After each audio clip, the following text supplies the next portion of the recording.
살던 곳, 익숙한 곳을 떠나 낯선 곳으로 가는 것이죠. 여행을 할 때 중요한 것이 무엇일까요? 구경거리가 얼마나 있느냐, 자는 것, 먹는 것, 편리성, 안전성, 날씨 등등 다 중요하죠.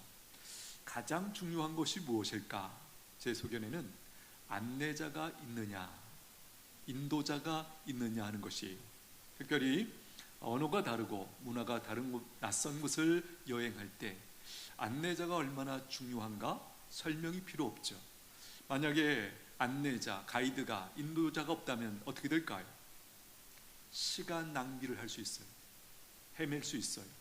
물질적으로도 손해볼 수 있고요, 위험에 노출될 수도 있고, 총체적으로 말하면 여행을 한 목적을 이루지 못할 수도 있다라는 것이에요. 이 세상에서 가장 낯선 여행은 인생 여행이 아닐까 생각해 봅니다. 인생 여행, 그렇죠? 인생 여행은 아마도 가장 긴 여행일 거예요. 그리고 가장 위험한 여행이기도 하죠. 왜? 변수가 많기 때문에, 변수를 예측할 수 없기 때문이죠. 이 긴 인생 여행을 얼마나 즐겁고 알차게 또 안전하게 여행할 수 있는가? 무엇에 달려 있을까요? 다분히 안내자에게, 인도자에게 달려 있다라는 것이에요. 오늘 본문에 보시면 다윗이라는 사람이 자기 인생의 여정 중에 만난 최고의 안내자, 자랑하는 내용을 담고 있습니다. 다윗이 만난 최고의 인도자, 하나님을 다윗은 뭐라고 표현하고 있습니까? 목자다, 이렇게 표현을 하고 있어요. 왜 다윗이 이런 은유를 사용하고 있는 것일까요? 그것은 나보니 다윗의 경험을 통해서 나온 것이죠. 다윗이 양들을 치는 목자였기 때문에 그 목자와 양의 관계를 통해서 하나님과 자신의 관계를 잘 이해하고 믿음으로 누리게 되었다. 이것이 이 시편 23편의 기본적인 내용이죠. 본문의 맥락으로 들어가서 왜 사람들에게 목자가 필요한 것일까요? 그 이유 중에 하나는 사람의 특성과 양들의 특성이 많이 닮았기 때문이에요. 양들에게 있는 특성, 예를 들면 시력이 안 좋고요, 방향 감각이 없다고 그럽니다. 그래서 앞에 가까이에 있는 양들을 놓치면 엉뚱한 곳으로 가고 헤매게 되는 것이 양들의 특징이다라는 것입니다. 그래서일까요? 이사야 53장 6절에 보면 이렇게 표현하죠. 우리는 다 양 같아서 그릇 행하여 각기 제 길로 갔거늘. 그릇 행하여, 잘못 판단하고 각자 제 길로 갔대요. 두 번째 특징은 양이 원래는 흰 털이죠. 우리가 보면 조금 이렇게 보면 이렇게 하얀 느낌의 양을 본 적이 별로 없을 거예요. 근데 원래는 하얘요. 그만큼 쉽게 오염이 된다는 것입니다. 더러워진다라는 거예요. 사람으로 말하면 쉽게 죄의 유혹에 빠지는 그런 특성이 있다라는 것입니다. 또 하나는 양들은요, 방어 능력이 거의 없죠. 발톱도 없고 이빨도 없고, 그렇다고 뭐 빨리 달릴 수 있는 것도 아니고, 뭐 나무에 올라갈 수도 있는 것도 아니고, 그렇죠? 뭐 하나 제대로 방어할 수 있는 그 능력이 없다라는 것이에요. 그래서 언제나 위험에 노출되어 있는 것, 그것이 양들이라는 것이죠. 한 가지 장점이 있다면 청각이 발달되어 있다고 그래요. 이것은 무엇과 연결성이 있느냐? 바로 목자의 음성을 들을 때 양들이 자신을 가장 안전하게 지켜낼 수 있다, 이런 맥락과 연결이 되는 것이죠. 어떻습니까? 이런 양들의 특성들을 들어보니까 무슨 생각이 드세요? 그래서 목자가 양들에게 절대적으로 필요하구나, 이런 생각이 금방 이해가 되지 않습니까? 또 양들이 사람들과 참 많이 닮았구나, 아니 나랑 참 많이 닮았구나, 그런 생각도 우리가 하게 됩니다. 그렇습니다.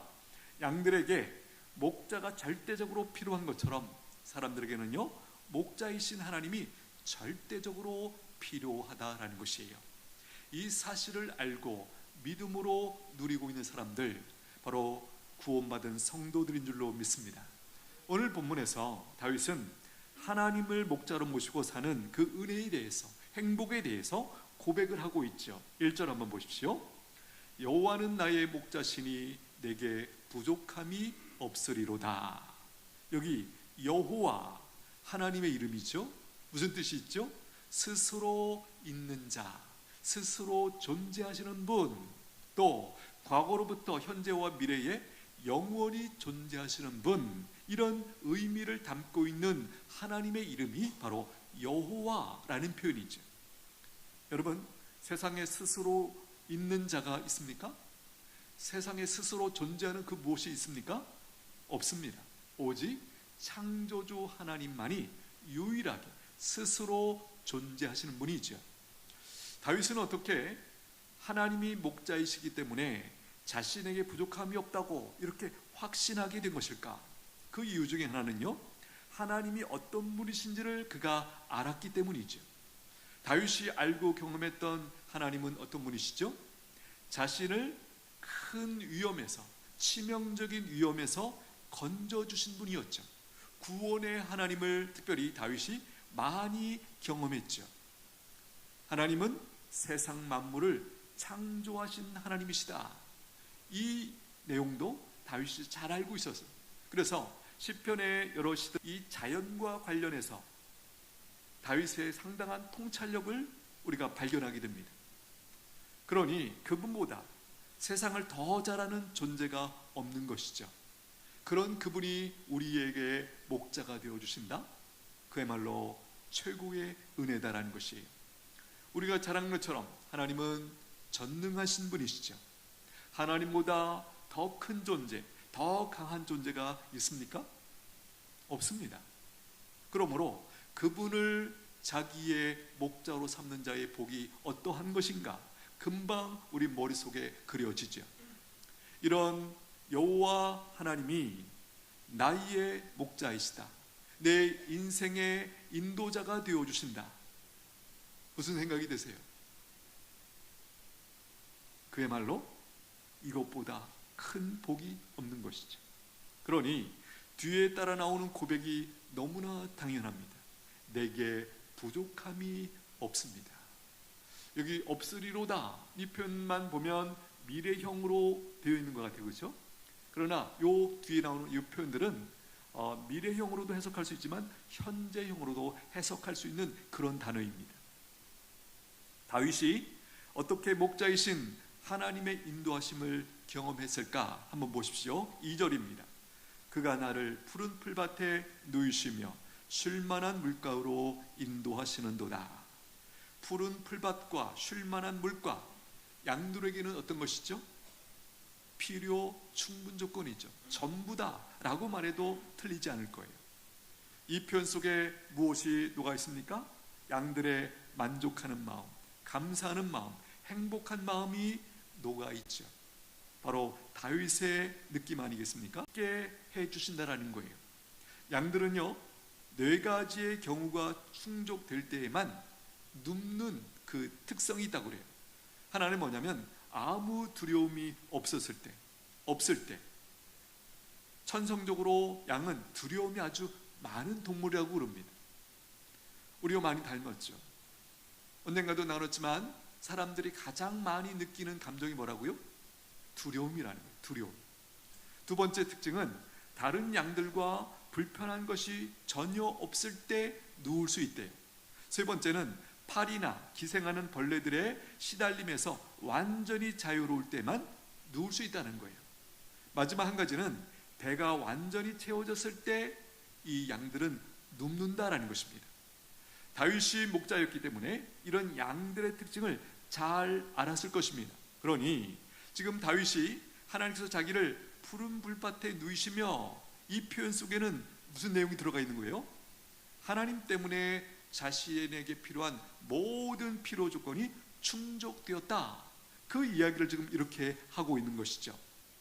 우리의 목자이신 예수님께서 이렇게 말씀하시죠. 마태복음 11장 28절, 수고하고 무거운 짐진 자들아 다 내게로 오라, 내가 너희를 쉬게 하리라. 할렐루야. 그래서 우리의 목자이신 예수님께 가는 모든 자들은 그 중심에 쉼이 있습니다. 겉으로 볼 땐 여전히 분주하고 달라진 거 없을 것처럼 보일 수도 있어요.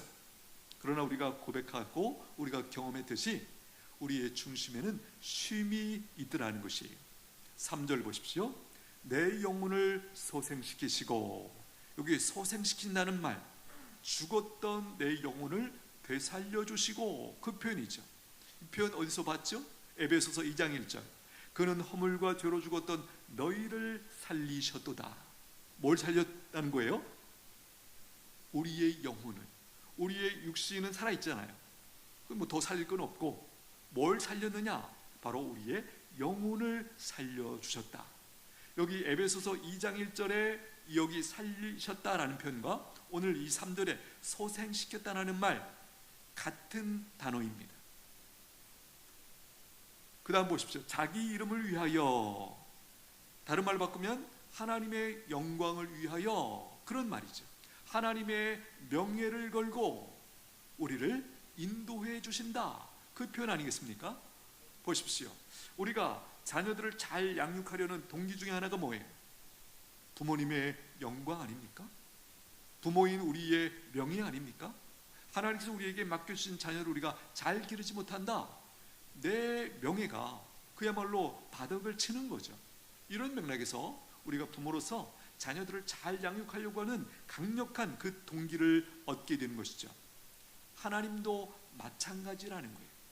이런 부모의 마음은 바로 하나님의 형상을 따라 지음받은 우리이기에 우리가 그렇게 반응하고 그렇게 자녀들을 양육한다는 것입니다. 여기 끝에 보면 의의 길로 인도하시는도다. 의의 길 뭡니까? 옳은 길로, 생명의 길로 인도하신다라는 거예요. 여기 인도하신다는 표현, 계속해서 인도하신다, 중지하지 않으신다라는 내용이 여기 들어가 있죠. 이 3절을 다른 표현으로 바꾸면 이렇게 할 수 있습니다. 목자 되신 하나님은 우리를 살리신 후에는 전과 같이 길을 잃고 죄악 중에 방황하는 인생이 되도록 방치하지 않으시고 사람답게 살도록 우리를 인도해 주십니다. 이 표현이, 이 3절의 이 표현이 우리를 구원해 주셔서 우리를 드디어 사람답게 살도록 인도해 주신다, 영광스럽게 살도록 인도해 주신다. 그러므로 하나님을 목자로 모신 사람들은 반드시 사람답게 살게 되어 있습니다. 영광스럽게 살게 되어 있습니다. 할렐루야. 믿으시고 누리시게 되기를 축복합니다. 우리 모두 고백할 수 있다고 저는 믿습니다. 저도 감히 고백할 수 있습니다. 제가 하나님을 목자로 만나지 못했더라면 내 인생이 지금 어디서 무엇을 하고 있었을까 돌아보면 참 지금이 너무나 감사하죠. 행복하죠. 4절입니다. 내가 사망의 음침한 골짜기로 다닐지라도 해를 두려워하지 않을 것은 주께서 나와 함께 하심이라. 주의 지팡이와 막대기가 나를 안위하시나이다. 이 4절을 다르게 표현하면 이렇게 할 수 있습니다. 아무리 크고 어려운 일을 만나도 나는 두렵지 않습니다. 왜냐하면 나의 목자이신 하나님께서 함께 하시기 때문입니다. 할렐루야. 부모님들은요, 자녀들을 누구보다 가장 사랑하시죠. 그러나 우리 부모님이 가지고 있는 한계가 뭐예요? 가장 자녀들을 사랑하지만 언제나 어디서나 함께 해줄 수 없다는 거죠. 그렇죠? 안타까움이죠. 그러나 현실이죠. 5절입니다. 주께서 내 원수의 목전에서 내게 상을 차려주시고 기름을 내 머리에 부으셨으니 내 잔이 넘치나이다. 양들의 원수는 누굴까요? 제일 먼저 떠오르는 그림은 늑대 같은 상위 포식자들이죠. 그런데 그 앞에서, 그 늑대 앞에서 상을 차려주신대요. 여기 상은 뭘까요? 밥상, 더 정확하게 말하면 잔치상을 말하는 거예요. 풍성한 식사를 여유있게 만족스럽게 즐기고 있는 모습이죠. 주변에서는요, 늑대가 노리고 있는 그런 상황에서도 밥상을 즐기는 그 모습을 한번 보십시오. 어떻게 양이 이렇게 여유를 가지고 풍성한 잔치상을 즐길 수 있다는 말입니까? 이유는 하나죠. 바로 옆에서 나를 지켜주시는 목자가 있기 때문이라는 거예요.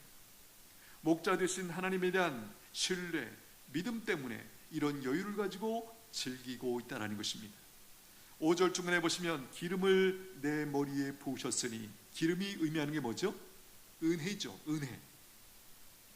신약으로 넘어오면 이 기름이라는 단어는 성령님을 보내주시는 것과 같은 이 내용을 담고 있는 표현이 이 기름을 붓는다라는 표현이에요. 성령님의 가장 큰 특징이 뭐죠? 내가 너와 함께한다 라고 하는 가장 큰 증거가 성령님이 우리 안에 와 계신 것이죠. 할렐루야. 여기 보면 5절 앞부분에 내 원수들의 목전에서, 여기 원수라고 나와 있지만 사실은 복수로 되어 있습니다. 원수들입니다. 원수들의 목전에서. 여러분, 우리의 삶의 여정, 원수들의 목전에서 살아가고 있는 것이다 라고 말해도 틀리지 않을 거예요. 늘 내 생명을 노리는 원수들이 있죠. 그분들은 경쟁자일 수도 있고 미워하는 사람들일 수도 있고, 또 근본적으로는 사탄 마귀가 늘 우리를 노리고 있죠.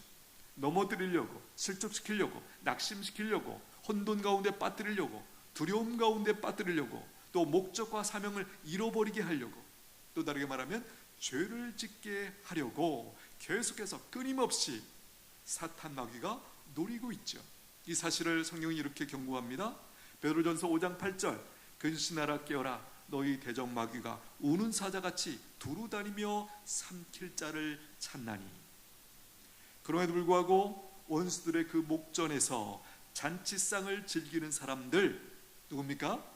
하나님을 목자로 모시고 사는 성도들인 줄로 믿습니다. 이게 우리의 자리예요. 실제로 다윗의 여정 중에 이런 장면이 기억이 납니다. 사울 왕에게 도망 다녔던 그 세월들 한번 상상해 보십시오. 실제로 사울 왕에게 쫓기는 것이지만 실제로는 뭐죠? 수천 명의 군사들에게 도망을 다니는 그 상황 아니겠습니까? 이런 무서운 공격 앞에서 낙심하지 않았죠. 결국 승리했죠. 이것이 도대체 어떻게 가능했을까요? 다윗의 지혜입니까? 다윗의 능력입니까? 그렇게 해석이 안 돼요. 바로 목자이신 하나님의 인도하심이 있었기 때문입니다. 그 무서운 공격과 압박 속에서 그가 좌절하지 않고 낙심하지 않고, 그렇죠? 끝까지 견뎌냈고 마침내 승리하고 왕이 되고 하나님의 나라를 위해서 아름답게 쓰임받았던 사람, 바로 다윗이죠. 다윗은 목자 되신 하나님을 깊이 경험한 이후에 미래까지 내다보고 있습니다. 6절이죠. 내 평생의 선하심과 인자하심이 반드시 나를 따르리니 내가 여호와의 집에 영원히 살리로다. 여기 앞부분, 내 평생의 선하심과 인자하심이 반드시 나를 따른다. 조금 다르게 표현하면 하나님의 한결같은 사랑이, 하나님의 한결같은 그 인도하심이, 돌보심이 반드시 나를 따르리니 내가 여호와의 집에 영원히 살리로다. 여기 여호와의 집은 1차적으로는 성전을 가리킬 수도 있고, 더 멀리 나가면 천국에서 영원히 살리로다. 이 확신 가운데 그가 살게 되었다는 것이에요. 이 자리에 계신 모든 분들도 다윗이 하는 이 고백을 자신의 것으로, 내 것으로 할 수 있게 되기를 축복합니다. 어떻게 하나님을 나의 목자로 모실 수 있는가? 이게 관건이죠. 사도행전 16장 31절, 이르되 주 예수를 믿으라. 그리하면 내 집이 구원을 받으리라.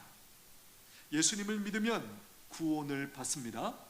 구원을 받는 동시에 바로 하나님께서 나의 목자가 되어 주십니다. 하나님의 자녀들은 이방인들과 달리, 이방인들이라는 말을 다르게 바꾸면 하나님을 모르는 사람들과 달리 염려하지 않고 살 수 있는 유일한 사람들이에요. 무엇을 먹을지, 무엇을 마실지, 장래에 일어날 일을 염려하지 않으면서 살 수 있는 유일한 사람들, 바로 하나님을 목자로 모시고 있는 그 사람들인 것이죠.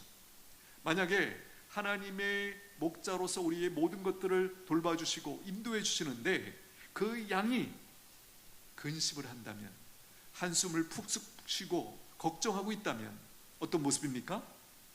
건방진 모습이죠. 주제를 모르는 태도죠. 양은 염려할 필요가 전혀 없는 것이에요. 왜냐하면 여호와 하나님께서 그의 목자가 되시기 때문이죠. 염려라는 개념은 우리의 것이 아닌 우리의 목자 되신 하나님의 것인 줄로 믿습니다. 이제 우리가 할 일은 뭡니까? 목자를 바라보면 됩니다. 목자가 내 시야에서 사라지지 않도록 그분을 자주 주목하는 것이에요. 우리가 하는 모든 신앙 행위 잘 보십시오. 결국 이거예요. 하나님 바라보는 거예요. 나의 목자 되신 하나님이 어디 계신가? 우리가 주목하는 거죠. 우리가 주의를 지킨다는 것도 같은 개념이고, 기도한다는 것도 마찬가지고, 말씀을 순종하는 것도 어떻게 보면 큰 의미에서 이 맥락 속에 있다. 목자가 보이면 어떻게 됩니까? 우리 앞에 어떤 일이 일어나도 우리는 목자 때문에 염려하지 않을 수 있어요. 근심하지 않을 수 있어요. 두려워하지 않을 수 있어요. 전혀 불안해하지 않아도 된다라는 것이에요. 이것이 하나님을 목자로 모시고 있는 사람들, 더 중요한 것, 그 목자를 자주 주목하는 사람들만이 누리는 은총인 줄로 믿습니다. 왜 우리를 구원해 주셨습니까? 이 땅에 살아갈 때 근심, 걱정, 두려움 속에 파묻혀서 거기서 헤매지 않도록, 어둠 가운데 헤매지 않도록, 그야말로 앞에서 뭐라고 그랬죠? 사람답게 살도록 하기 위하여, 영광스럽게 살도록 하기 위하여 우리를 구원해 주시고 하나님의 자녀 삼아 주신 줄로 믿습니다. 이 은총 누려야죠. 오늘 본문이 뭘 얘기하고 있죠?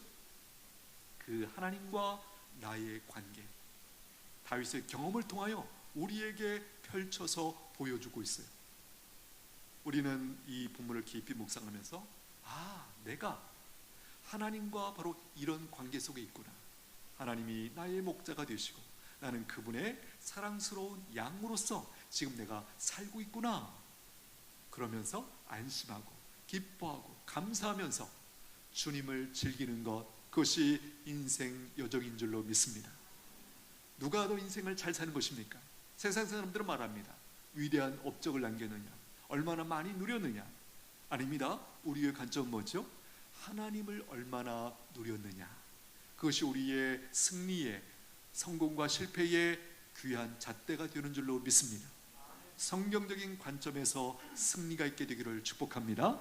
기도하겠습니다. 하나님은 우리의 목자가 되어주시기를 원하십니다.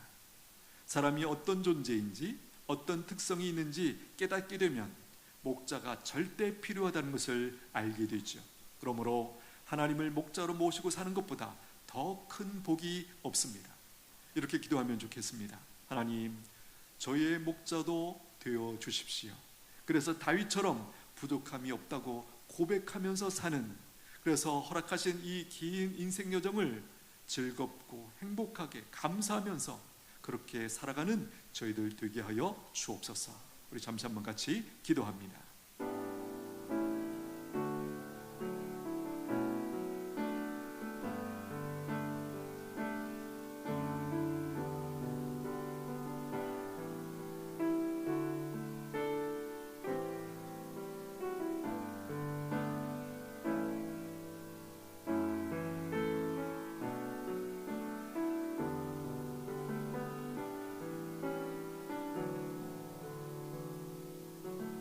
예수님의 이름으로 기도하옵나이다.